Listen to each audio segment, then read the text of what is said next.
Hey guys, it's John from Walkthrough Code. So in this video, we're going to talk about what a component is. We're going to talk about kind of what JSX is, and then we'll talk about inline styling. So this is going to be just a quick overview and get this all moving. So let's go ahead and just, for argument's sake, start npm start. We'll get this whole thing going, and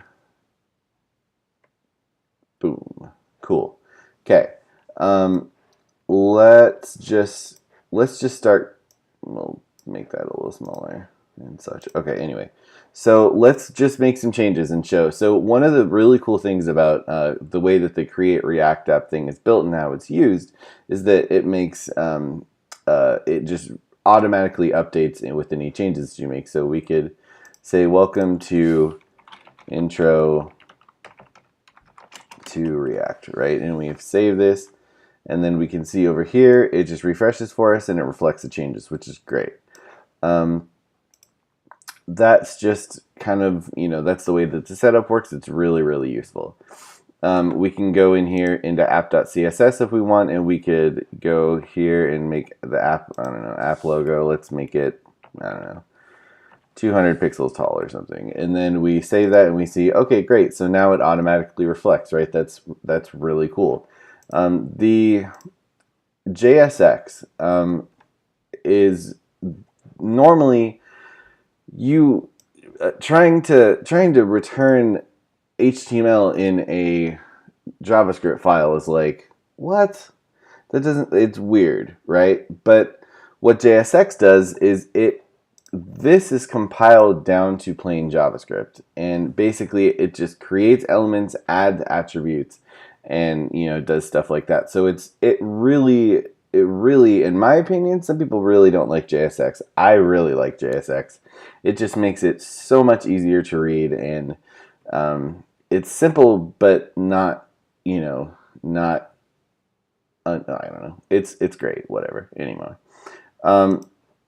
So here we can see that we have these little single curly brackets, and these single curly brackets denote code, right? And so we can see that because if we import the logo, instead of having it like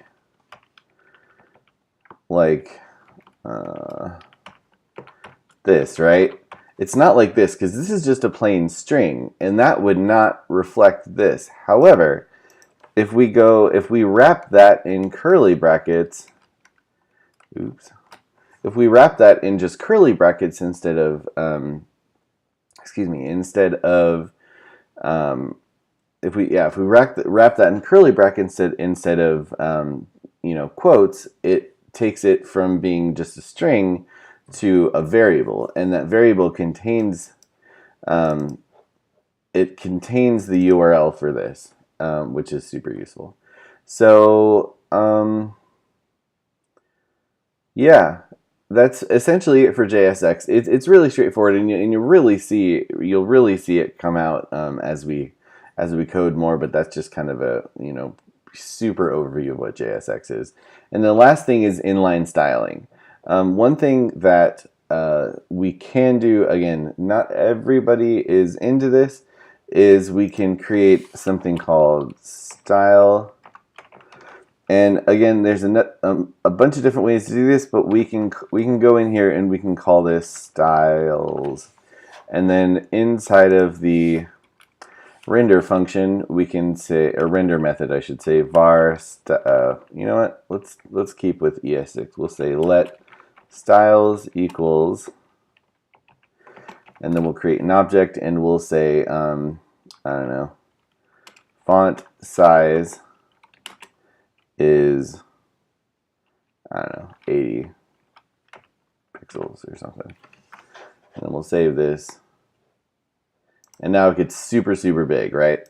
So here, we're just basically taking this styles and we're putting it in here. So it does inline styling.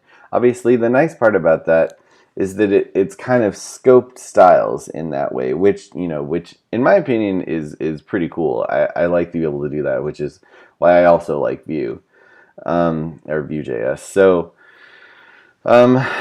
that's pretty much it for this lesson. If you have any questions, totally let me know in the comment section below. If you want to keep seeing videos, totally like and subscribe. Other than that, though, thanks so much for watching, and I look forward to seeing you in the next video. Keep coding.